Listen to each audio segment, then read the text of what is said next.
Hi hello friends, ಚಾರ್ವಿಸ್ ಇಂದು ಕಿಚನ್ಸ್ಗೆ ಸ್ವಾಗತ. ಬನ್ನಿ ಇವಾಗ ಮೀನು ಸಾಂಬಾರು ಮಾಡೋದು ಹೇಗೆ ಅಂತ ನೋಡೋಣ.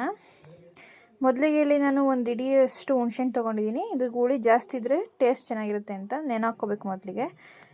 ಇಲ್ಲಿ 4 ಈರುಳ್ಳಿ ಹಾಕ್ಕೊಂಡಿದ್ದೀನಿ ಮೀಡಿಯಮ್ ಸೈಜ್ದು. ಆಮೇಲೆ ಒಂದು 5ರಿಂದ 6 ಗೆಡ್ಡೆಯಷ್ಟು ಬೆಳ್ಳುಳ್ಳಿ ತೊಗೊಂಡಿದ್ದೀನಿ. ಇದಕ್ಕೆ ಜಾಸ್ತಿ ಈರುಳ್ಳಿ ಬೆಳ್ಳುಳ್ಳಿ ಹಾಕ್ಬಾರ್ದು, ಹಂಗಾಗಿ ಸ್ವಲ್ಪನೇ ಹಾಕೋತಾಯಿದ್ದೀನಿ. 1 ಇಂಚಷ್ಟು ಶುಂಠಿ ಹಾಕೋತಾ ಇದ್ದೀನಿ. 6ರಿಂದ 7 ಹಸಿರು ಮೆಣಸಿನ್ಕಾಯಿ ಹಾಕೋತಾ ಇದ್ದೀನಿ. ಸ್ವಲ್ಪ ಸಾಂಬಾರು ಸೊಪ್ಪು ಹಾಕೋತಾ ಇದ್ದೀನಿ, ಏಕೆಂದರೆ ಇದು ಮಾಮೂಲಿ ಸಾಂಬಾರು ಥರ ಅಲ್ಲ, ಫಿಶ್ ಸಾಂಬಾರಲ್ವ, ಜಾಸ್ತಿ ಹಸ್ರಾಗಿ ಕಾಣಿಸ್ಬಾರ್ದು ಅನ್ನೋದಕ್ಕೋಸ್ಕರ 1-2 ಕಡ್ಡಿ ಅಷ್ಟು ಹಾಕೋತಾ ಇದ್ದೀನಿ ಅಷ್ಟೇ. ಇದು ನೀಟಾಗಿ ಪೇಸ್ಟ್ ಮಾಡ್ಕೊಳ್ಳೋಣ.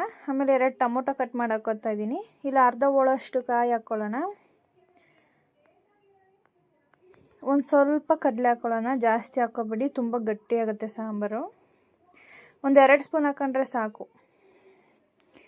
ಆಮೇಲೆ ಇದು ಚಕ್ಕೆ ಪೌಡರ್ ಹಾಕೋತಾ ಇದ್ದೀನಿ ನಾನಿಲ್ಲಿ. ಗಸಗಸೆ ಹಾಕೋತಾ ಇದ್ದೀನಿ 1 ಟೀ ಸ್ಪೂನಷ್ಟು, 1 ಚಿಟಿಕೆಯಷ್ಟು ಚಕ್ಕೆ ಪೌಡರು. ಇದು ನೋಡಿ, ಈ ಥರ ನೀಟಾಗಿ ಪೇಸ್ಟ್ ಮಾಡ್ಕೊಳ್ಳಿ. ಮೊದಲಿಗೆ ಇಲ್ಲಿ ಮೀನಿಗೆ ಉಪ್ಪು ಮತ್ತು ಅರಿಶಿನ, ಹುಣಸೆ ರಸ ಹಾಕ್ಕೊಂಡು ತೊಳೆದಿಟ್ಕೊಂಡಿದ್ದೀನಿ, ಸ್ಮೆಲ್ ಬರಬಾರ್ದು, ಮೀನಿನ ಸ್ಮೆಲ್ ಅಂತ. ಒಂದು ತಪ್ಪಲಿಗೆ ಎಣ್ಣೆ ಹಾಕೋತಾ ಇದ್ದೀನಿ. ಈಗ ಈರುಳ್ಳಿ ಬೆಳ್ಳುಳ್ಳಿ ಪೇಸ್ಟ್ ಇತ್ತಲ್ಲ, ಅದನ್ನು ಹಾಕೋತೀನಿ. ಎಣ್ಣೆ ಕಾದ್ಮೇಲೆ ಹಾಕ್ಕೊಡಿ ನೀಟಾಗಿ. ಈಗ ಇದನ್ನು ನೀಟಾಗಿ ಬೇಯಿಸ್ಕೋಬೇಕು ಸ್ವಲ್ಪ.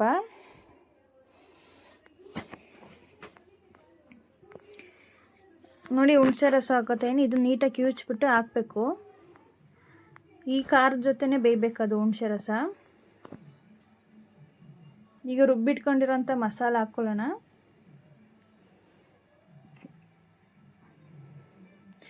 ಆಮೇಲೆ ಮನೆಯಲ್ಲಿ ಮಾಡಿರೋಂಥ ಸಾಂಬಾರು ಪುಡಿ, ಖಾರ ಪುಡಿ ಇದೆಯಲ್ಲ, ಅದು ನಾನು 4 ಸ್ಪೂನ್ ಹಾಕ್ಕೊಂಡಿದ್ದೀನಿ. 2 ಮಿಕ್ಸಲ್ಲಿದೆ, ಹಂಗಾಗಿ 4 ಸ್ಪೂನ್ ಹಾಕ್ಕೊಂಡಿದ್ದೀನಿ, ಸಾಕು ನಮಗೆ.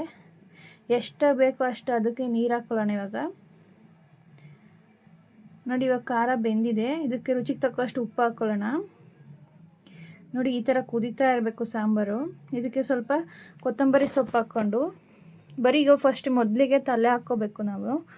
ತಲೆ ಒಂದು ಕುದಿ ಬೆಂದಾದ್ಮೇಲೆ, ತಲೆ ಹಾಕಿದ್ಮೇಲೆ ಒಂದು ಸೌಟ ತಿರುಗಿಸ್ಬಿಟ್ಟು ಒಂದು ಕುದಿ ಬೆಂದಾದ್ಮೇಲೆ ಬೇರೆ ಮೀನು ಹಾಕ್ಕೋಬೇಕು.